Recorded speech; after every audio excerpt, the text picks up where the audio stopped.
Section 1. Le piège de l'autocritique et la voie vers l'acceptation de soi. Nous avons tous vécu ces nuits sans fin où, allongés dans le noir, nos pensées prennent une tournure bien trop familière. Un examen sévère et incessant de nos actions, nos erreurs et nos imperfections. C'est un phénomène courant. Loin des distractions de la journée, l'esprit commence à scruter chaque détail, chaque erreur, chaque échec, amplifiant la culpabilité que nous ressentons. Ce sont des moments où l'autocritique devient une habitude insidieuse, une sorte de juge intérieur implacable. Ce dialogue interne peut devenir un véritable cercle vicieux. Plus on y plonge, plus la spirale de dévalorisation s'intensifie, nous plongeant dans un sentiment de honte et d'impuissance. Les critiques que nous nous infligeons peuvent sembler justifiées sur le moment, mais elles ne font qu'aggraver la souffrance. On se dit qu'en se réprimandant, on va peut-être s'améliorer, mais en réalité, cela mène à plus de frustration, d'angoisse et de découragement. Comprendre l'origine de l'autocritique. Alors pourquoi faisons-nous cela? L'autocritique peut trouver ses racines dans plusieurs facteurs. D'une part, la société dans laquelle nous évoluons valorise souvent la perfection. Il existe une pression constante pour être toujours plus performant, plus compétent, plus parfait. Nous internalisons ces attentes et, lorsque nous ne parvenons pas à les atteindre, le réflexe est de nous reprocher cet échec. D'autre part, l'autocritique peut être une réponse aux expériences de l'enfance, où nous avons peut-être appris que l'affection ou l'approbation étaient conditionnelles à la réussite ou à un comportement exemplaire. Ces schémas se perpétuent à l'âge adulte, alimentant une quête incessante d'approbation et un rejet de nos défauts. Cependant, ce dialogue intérieur peut devenir destructeur si nous ne trouvons pas le moyen de le transformer. Comment, alors, sortir de ce piège? Comment passer de l'autocritique paralysante à l'acceptation de soi? Sortir du cycle de l'autocritique, une approche basée sur la pleine conscience. Une première étape consiste à cultiver la pleine conscience. La pleine conscience, ou mindfulness, n'est pas seulement une pratique spirituelle. Elle est un outil pratique qui permet de prendre du recul par rapport à nos pensées. Elle nous apprend à observer ces jugements internes, sans nous identifier à eux. Par exemple, plutôt que de sombrer dans le cycle de « je suis un raté » après une erreur, on peut se dire « il y a une pensée qui dit que j'ai échoué, mais ce n'est qu'une pensée parmi d'autres ». L'idée ici n'est pas de nier ses erreurs ou de fuir la responsabilité. Il s'agit plutôt d'accepter l'imperfection comme faisant partie intégrante de la nature humaine. Chacun de nous commet des erreurs, mais cela ne définit pas notre valeur en tant que personne. En développant cette capacité à observer ses pensées, on peut progressivement changer son dialogue intérieur. Au lieu de s'auto-flageller pour chaque faute, on commence à se traiter avec plus de compassion. C'est une compétence qui demande du temps, mais qui est essentielle pour passer de l'autocritique destructrice à une acceptation sincère. La transformation par l'acceptation de soi. Accepter ses imperfections ne signifie pas se résigner ou abandonner l'idée de s'améliorer. C'est plutôt reconnaître que ces imperfections sont des opportunités de croissance. En acceptant qu'il est normal de ne pas être parfait, nous nous libérons du poids écrasant de la perfection. Nous devenons plus enclins à apprendre de nos erreurs et à nous améliorer sans que cela ne devienne une source de souffrance. En fin de compte, sortir de ce cycle d'autocritique et embrasser l'acceptation de soi est un processus continu. Cela nécessite de la pratique, de la patience et de la bienveillance envers soi-même. Mais en cultivant ces qualités, on peut peu à peu transformer la douleur de l'autocritique en une source de force et de résilience. Section 2. La conscience de soi. Une première étape vers l'acceptation. Dans un monde où la performance et la perfection sont souvent glorifiées, il est facile de se laisser emporter par l'idée que nous devons sans cesse nous améliorer pour avoir de la valeur. Chaque jour, nous sommes exposés à des standards élevés, que ce soit sur les réseaux sociaux, au travail ou même dans nos relations personnelles. Cette pression constante de devenir une meilleure version de soi-même, bien que motivante pour certains, peut rapidement devenir une source de frustration et d'épuisement. Nous oublions souvent une vérité simple mais essentielle. Nous ne sommes pas parfaits et c'est parfaitement normal. C'est dans cette reconnaissance que la véritable acceptation de soi commence. Le perfectionnisme, bien qu'il puisse sembler une quête noble, devient souvent un obstacle à la paix intérieure. Car à quoi bon courir après une perfection qui, de toute manière, est impossible à atteindre? Au lieu de nous épuiser dans cette quête, pourquoi ne pas réorienter notre énergie vers une meilleure compréhension de soi? L'importance de l'observation de soi. L'un des principes centraux des enseignements bouddhistes est l'observation de soi, une pratique qui va bien au-delà de l'introspection classique. Il ne s'agit pas simplement de réfléchir sur nos actions ou nos pensées, mais de les observer de manière détachée et non jugeante. Cet exercice de pleine conscience permet d'entrer en contact avec nos émotions et nos pensées sans y réagir immédiatement. Prenons un exemple concret. Lorsqu'une pensée négative émerge, comme « je ne suis pas assez bon », notre réaction instinctive est souvent de la croire et de la laisser envahir notre esprit. Nous nous punissons intérieurement, sans remettre en question la validité de cette pensée. La pleine conscience nous invite à prendre un moment pour observer cette pensée, la reconnaître pour ce qu'elle est, une simple pensée parmi tant d'autres, et la laisser passer sans s'y attacher.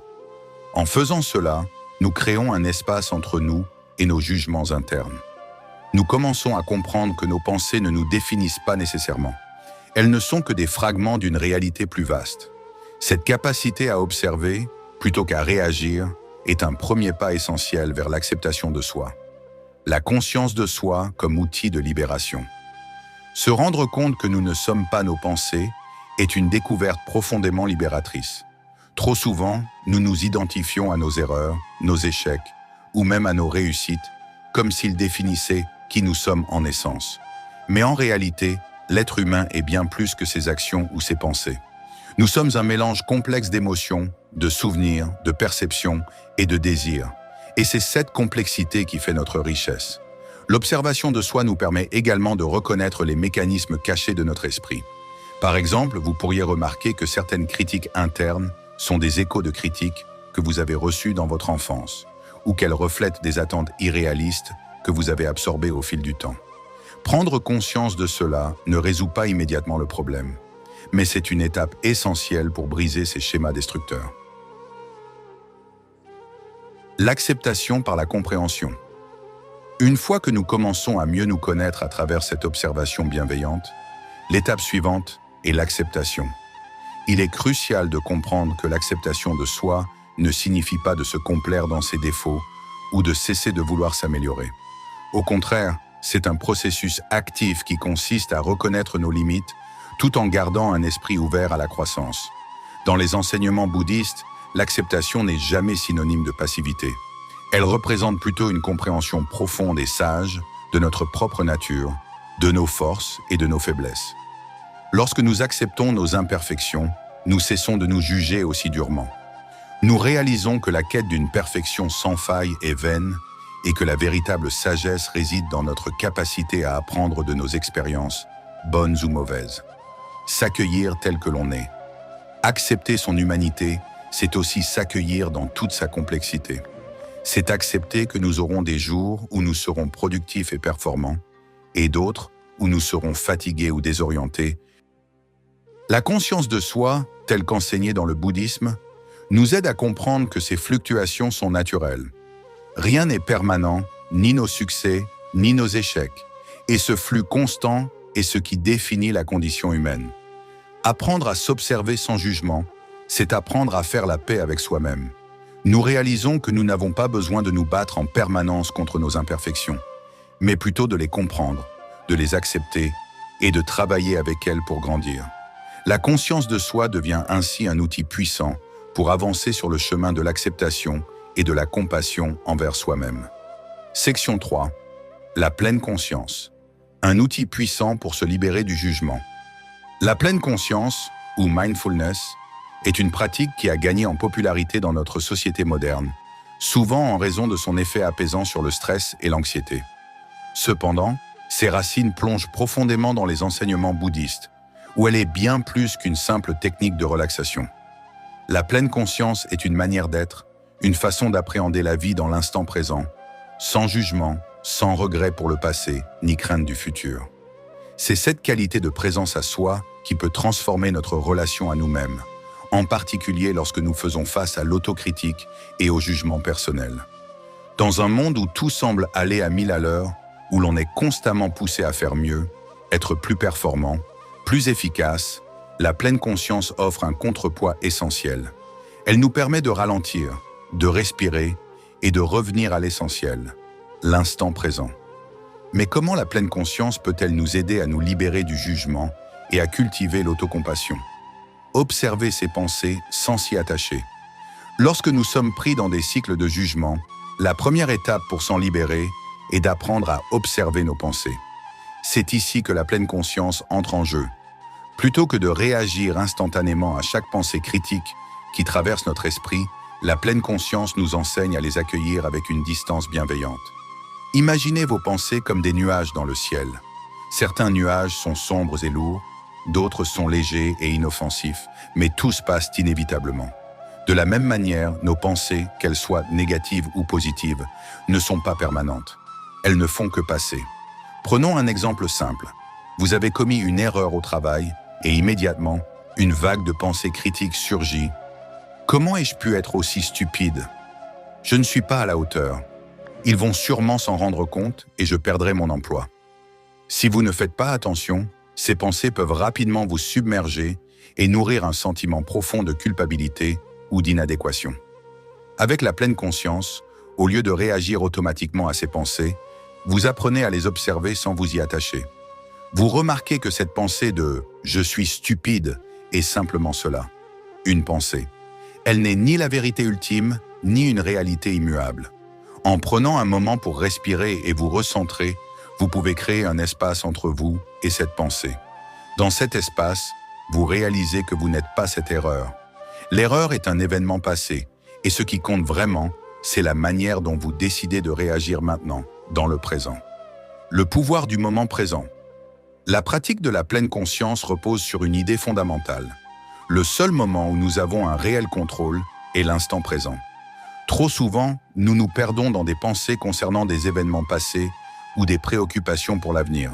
Mais le passé est déjà derrière nous et ne peut être changé, tandis que le futur est encore incertain. Ce que nous avons, c'est le moment présent, ici et maintenant. Lorsque nous commettons une erreur ou faisons face à un échec, il est naturel de ressentir de la culpabilité ou de l'inquiétude. Mais ces émotions, bien qu'humaines, peuvent devenir un fardeau inutile si elles sont constamment nourries. La pleine conscience nous rappelle que, peu importe ce qui s'est passé dans le passé, ce qui compte vraiment, c'est comment nous choisissons de vivre cet instant.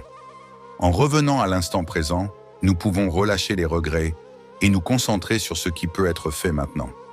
Prenez l'exemple de quelqu'un qui s'en veut d'avoir dit quelque chose de blessant à un ami. La culpabilité peut rapidement l'envahir, et cette personne peut passer des heures, voire des jours, à ressasser cet événement. Pourtant, ce qui est passé est passé. Ce qui compte vraiment, c'est ce que cette personne fait à présent. S'excuser, réparer la relation, ou même apprendre de cette erreur. La pleine conscience permet de se détacher de la spirale de la culpabilité et de se reconnecter à l'action positive dans le moment présent. Cultiver l'autocompassion à travers la pleine conscience. Au cœur de cette pratique se trouve un changement de perspective profond, la possibilité de remplacer le jugement par l'autocompassion. Trop souvent, nous sommes nos propres critiques les plus sévères. Nous nous tenons à des standards impossibles à atteindre, et lorsque nous échouons, nous sommes rapides à nous blâmer. La pleine conscience ouvre la porte à une nouvelle manière de se traiter. Au lieu de se juger pour chaque erreur, elle nous invite à reconnaître nos imperfections avec bienveillance. Ce changement d'attitude n'est pas un aveu de faiblesse, mais un acte de courage. Se montrer compatissant envers soi-même ne signifie pas se complaire dans ses erreurs, mais plutôt accepter que l'erreur fait partie de l'expérience humaine.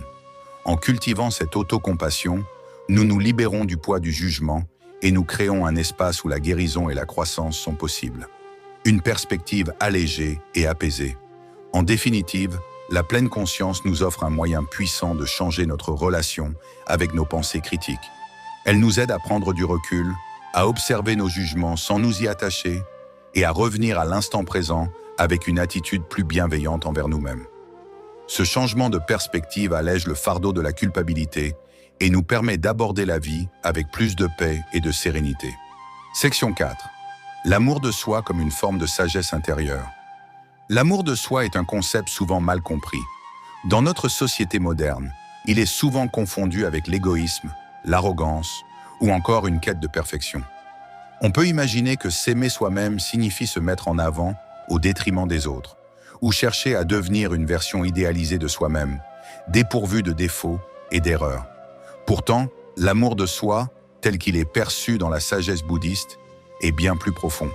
Il s'agit d'une forme de sagesse intérieure qui nous permet de nous accepter tels que nous sommes, avec nos forces et nos faiblesses, nos réussites et nos échecs. L'amour de soi et la compréhension de soi. Au cœur de la sagesse bouddhiste, l'amour de soi est intrinsèquement lié à une compréhension profonde de notre propre nature. Pour aimer pleinement qui nous sommes, il est essentiel de d'abord nous connaître. Cette connaissance de soi n'est pas superficielle. Il ne s'agit pas seulement d'identifier nos qualités et nos défauts, mais de plonger plus profondément dans notre essence, de comprendre les mécanismes qui façonnent nos pensées, nos actions et nos émotions. Cette compréhension nous permet de voir que nous sommes, en tant qu'êtres humains, imparfaits par nature, mais que ces imperfections ne nous rendent pas indignes d'amour. En réalité, c'est précisément cette reconnaissance de nos imperfections qui nous ouvre la porte à un amour véritable de nous-mêmes. Lorsque nous cessons de fuir nos erreurs ou de chercher à les effacer, nous pouvons les regarder avec bienveillance et compassion. Cette attitude est le fondement de l'amour de soi. Accepter notre humanité avec ses faiblesses et ses forces et se traiter avec douceur. Affronter ses défauts avec bienveillance. Trop souvent, nous tentons de fuir nos défauts. Que ce soit en les niant ou en les compensant par des comportements perfectionnistes, nous passons une grande partie de notre vie à essayer de nous distancer de nos imperfections. Mais en agissant ainsi, nous renforçons notre mal-être. Plus nous fuyons nos défauts, plus ils prennent de l'ampleur dans notre esprit. Ils deviennent des ombres qui nous suivent, nous rappellent constamment que nous ne sommes pas à la hauteur. La sagesse bouddhiste nous enseigne qu'il est inutile, et même contre-productif, de fuir nos défauts. Au lieu de cela, elle nous invite à les affronter avec bienveillance. Cela ne signifie pas se complaire dans nos erreurs ou ne pas chercher à nous améliorer, mais plutôt accepter que ces défauts font partie de notre cheminement personnel. En les accueillant plutôt qu'en les rejetant, nous découvrons une force intérieure insoupçonnée. Cette force ne repose pas sur l'absence de défauts, mais sur la capacité à les affronter, à les regarder en face et à les transformer. Lorsque nous cessons de lutter contre nous-mêmes, nous libérons une énergie précieuse que nous pouvons utiliser pour grandir, évoluer et nous améliorer, non pas par contrainte, mais par amour pour nous-mêmes. Se respecter tel que l'on est. L'amour de soi, c'est aussi une question de respect. Respecter qui nous sommes dans notre globalité, c'est reconnaître que nous n'avons pas besoin d'être parfaits pour être dignes de respect et d'amour. Ce respect de soi inclut nos réussites, bien sûr, mais aussi nos échecs. Il inclut nos moments de force et de courage, mais aussi nos moments de doute et de faiblesse. Le respect de soi implique de ne pas toujours chercher la validation externe. Dans une société où les réseaux sociaux et les interactions virtuelles ont tendance à créer une quête incessante d'approbation extérieure, cette leçon est particulièrement cruciale. Apprendre à s'aimer soi-même signifie ne plus chercher à plaire constamment aux autres, à répondre à leurs attentes ou à leurs jugements. Cela signifie trouver la paix en soi-même, indépendamment des opinions extérieures. Quand nous cherchons sans cesse à être validés par autrui, nous plaçons notre valeur entre les mains des autres. Mais cette validation externe est souvent éphémère et superficielle. Elle ne peut jamais remplacer une véritable estime de soi qui naît de l'intérieur. La sagesse bouddhiste nous rappelle que la paix véritable ne peut être trouvée qu'en nous-mêmes, et non à travers les regards ou les jugements des autres. L'amour de soi comme ancrage dans la réalité.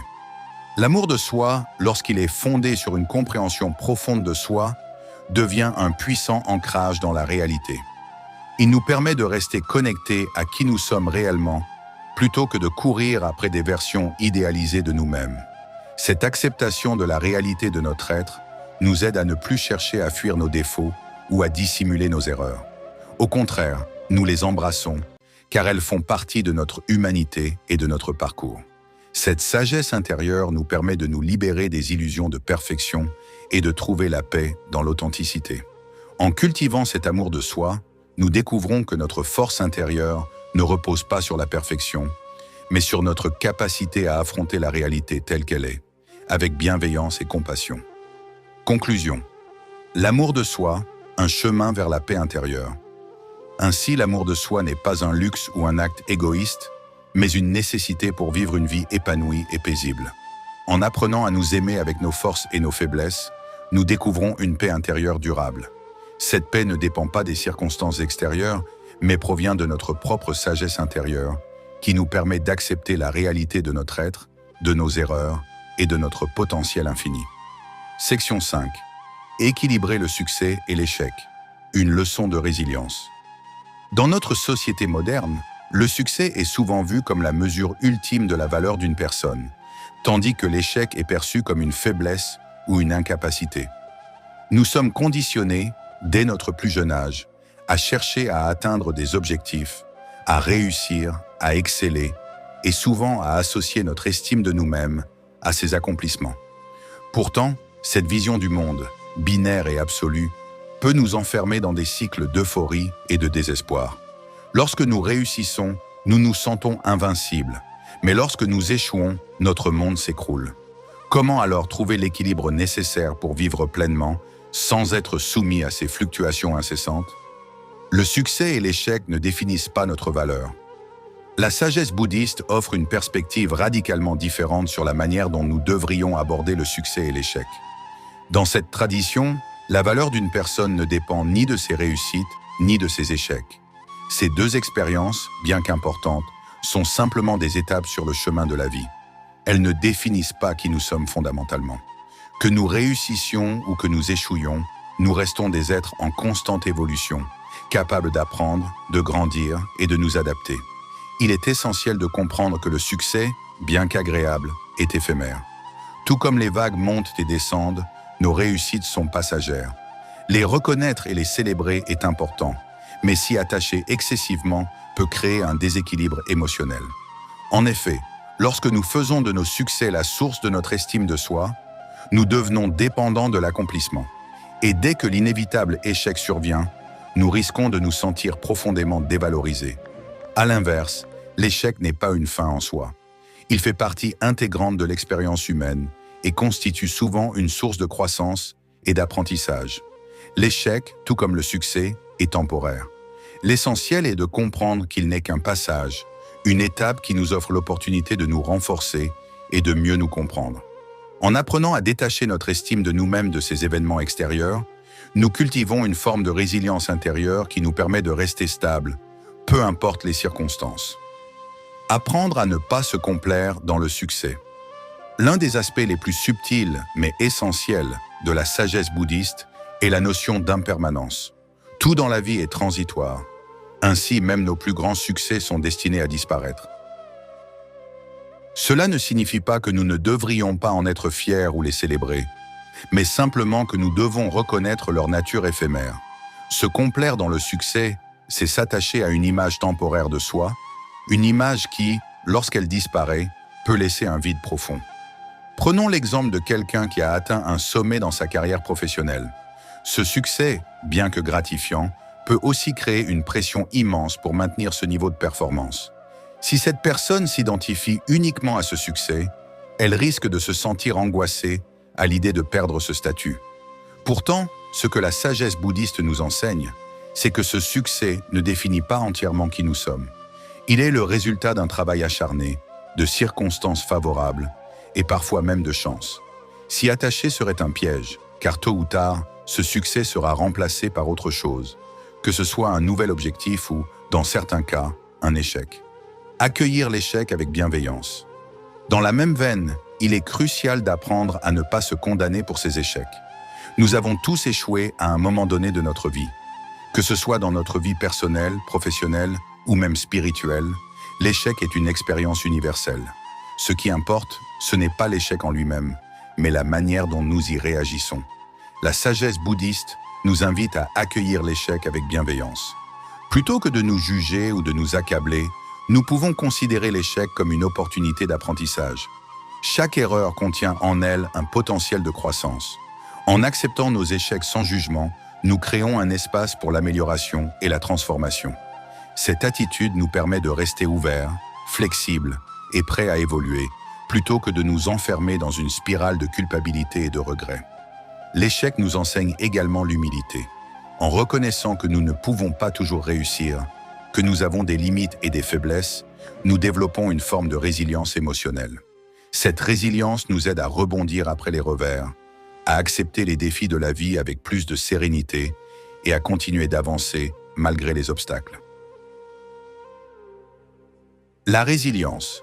Trouver la stabilité au milieu des tempêtes.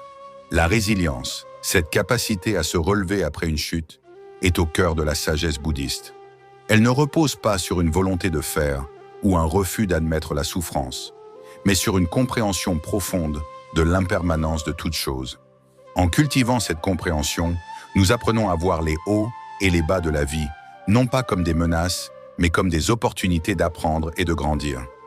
Lorsque nous réussissons à équilibrer le succès et l'échec, nous développons une stabilité intérieure qui nous permet de rester ancrés, même au milieu des tempêtes. Cette stabilité ne signifie pas l'absence de difficultés, mais une capacité à naviguer à travers elles avec plus de calme et de sérénité. Que ce soit dans les moments de gloire ou dans les périodes d'échec, nous restons connectés à notre valeur intrinsèque, sachant que ni l'un ni l'autre ne nous définit totalement. Conclusion. Une leçon de résilience pour la vie. L'équilibre entre le succès et l'échec est essentiel pour vivre une vie épanouie et sereine.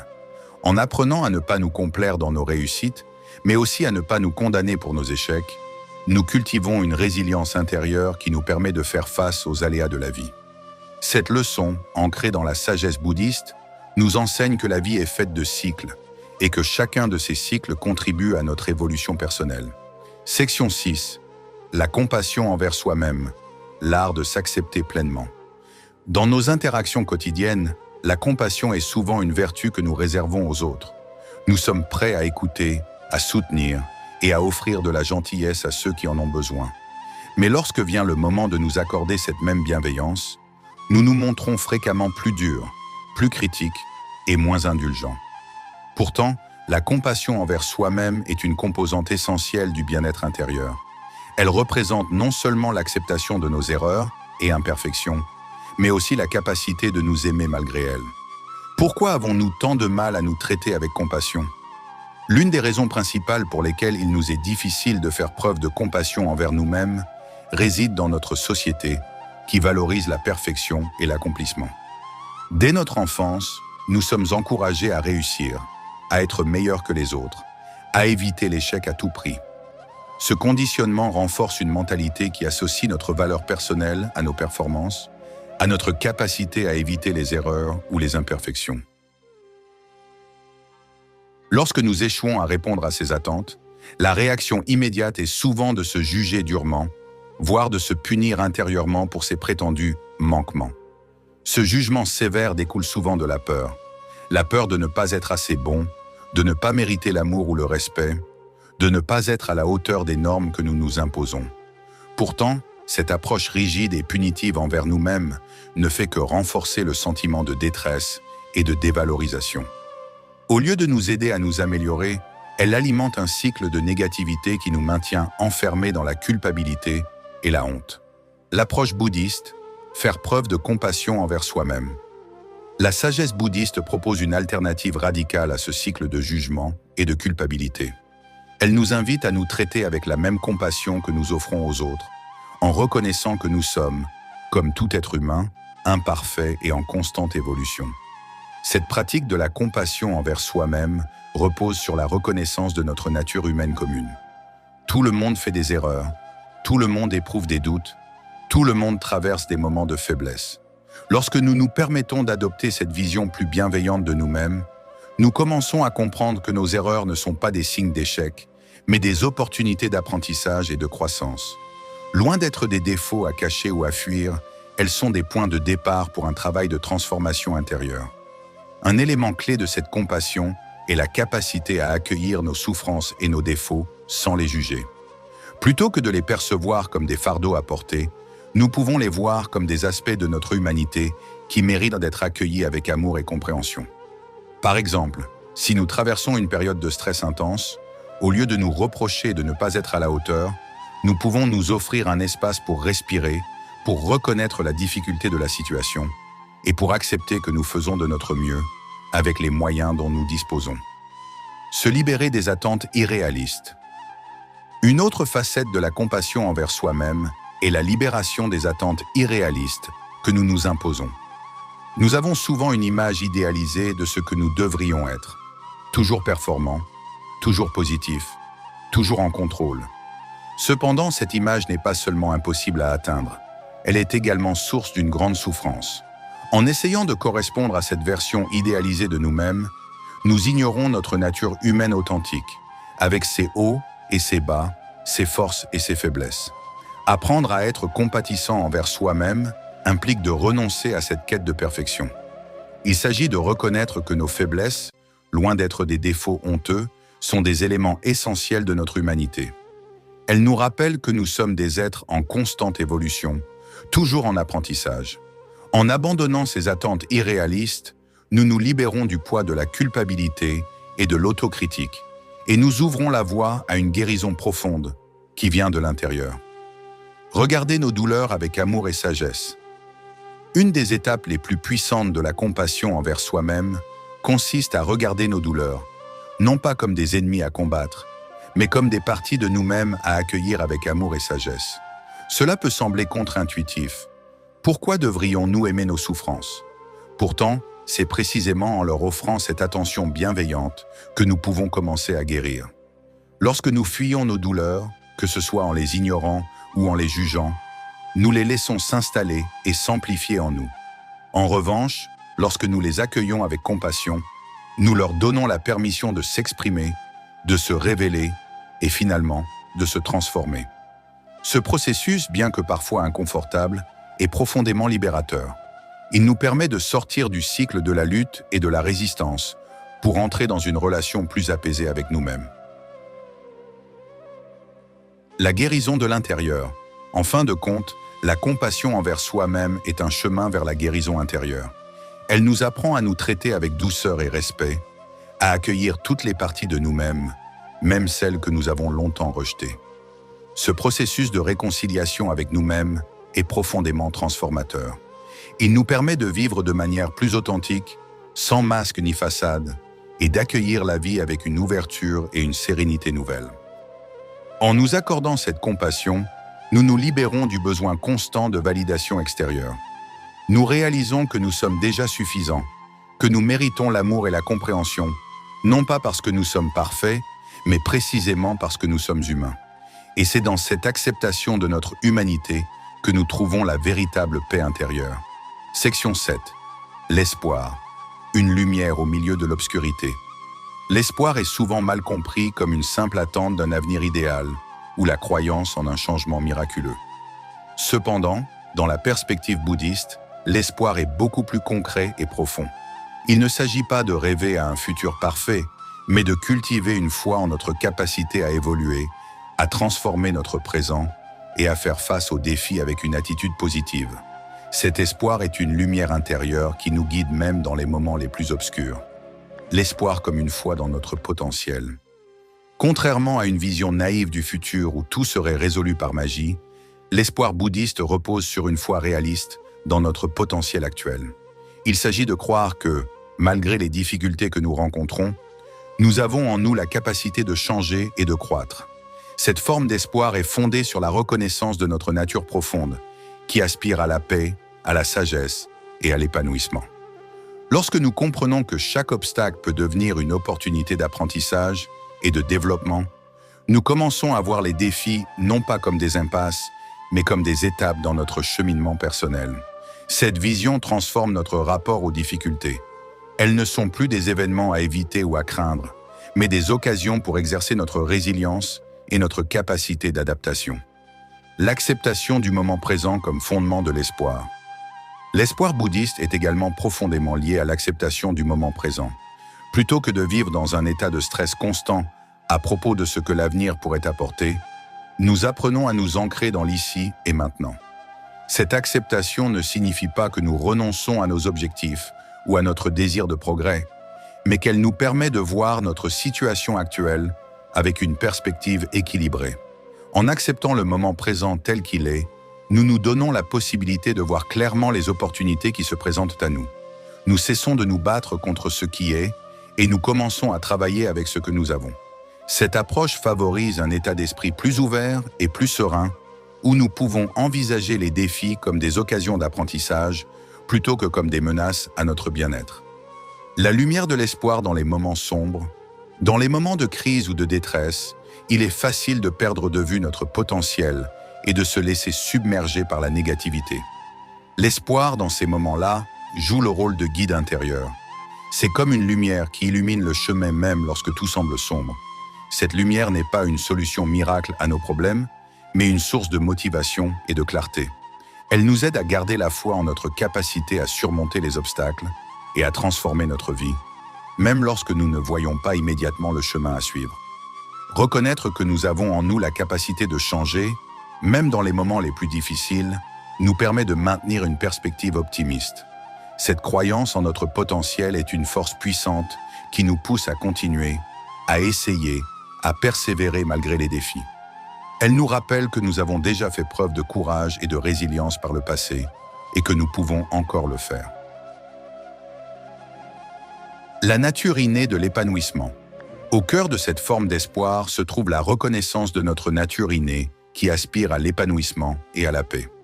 Bouddhisme enseigne que, malgré les souffrances et les imperfections de la vie, chaque être humain possède en lui une nature fondamentale de sagesse et de compassion. Cette nature est notre véritable essence, et l'espoir nous permet de nous reconnecter à cette partie de nous-mêmes. En reconnaissant cette potentialité, nous activons notre propre transformation. Nous cessons de voir les défis comme des obstacles insurmontables et commençons à les voir comme des opportunités pour exprimer et développer notre nature intérieure. L'espoir devient alors un moteur pour le changement, une affirmation de notre capacité à évoluer et à créer une vie plus harmonieuse. Cultiver l'espoir au quotidien. Cultiver l'espoir nécessite une pratique régulière de la pleine conscience et de l'acceptation. Chaque jour, nous pouvons choisir de nourrir cet espoir en nous concentrant sur ce qui est possible et en accueillant les défis avec une attitude ouverte. Nous pouvons également renforcer notre espoir en nous entourant de personnes qui nous soutiennent et en prenant des actions concrètes qui alignent nos valeurs et nos aspirations. En fin de compte, l'espoir est une force intérieure qui nous guide à travers les épreuves et nous aide à créer un avenir basé sur la confiance en notre capacité à changer. Il est la lumière qui brille dans l'obscurité, un rappel constant que, malgré les difficultés, nous avons en nous la force et la sagesse nécessaires pour nous épanouir. Conclusion. Un voyage de guérison intérieure. Le chemin du passage de l'autocritique à l'amour de soi est sans doute l'un des voyages les plus complexes et les plus significatifs que nous puissions entreprendre. C'est une quête qui demande du temps, de la patience et une dose généreuse de compassion, non seulement envers les autres, mais surtout envers nous-mêmes. La sagesse bouddhiste offre des éclairages précieux et des outils puissants pour naviguer ce chemin avec plus de sérénité et de clarté. Ce voyage commence par l'acceptation de notre humanité. En nous engageant dans une pratique régulière de pleine conscience, nous apprenons à observer nos pensées sans jugement, à reconnaître nos imperfections sans les laisser nous définir. Chaque échec devient une occasion d'apprendre, chaque difficulté une chance de grandir. Cette perspective nous aide à transformer la critique intérieure en une source de motivation pour le changement et la croissance personnelle. L'amour de soi ne nécessite pas l'atteinte d'un idéal ou d'une perfection inatteignable. Il commence ici et maintenant, dans l'acceptation des réalités de notre vie et dans la foi en notre potentiel de transformation. Nous devons nous permettre de nous aimer avec toutes nos forces et nos faiblesses, de nous accueillir pleinement, sans attendre un futur où tout serait parfait. En fin de compte, ce voyage de guérison intérieure est une célébration de notre capacité à évoluer, à embrasser nos imperfections et à trouver la paix en nous-mêmes. La véritable guérison ne réside pas dans l'absence de défauts, mais dans notre capacité à les accepter avec amour et sagesse. C'est ce processus qui nous conduit vers une vie plus épanouie et plus harmonieuse, ancrée dans la réalité de notre humanité et dans l'espoir d'un avenir meilleur.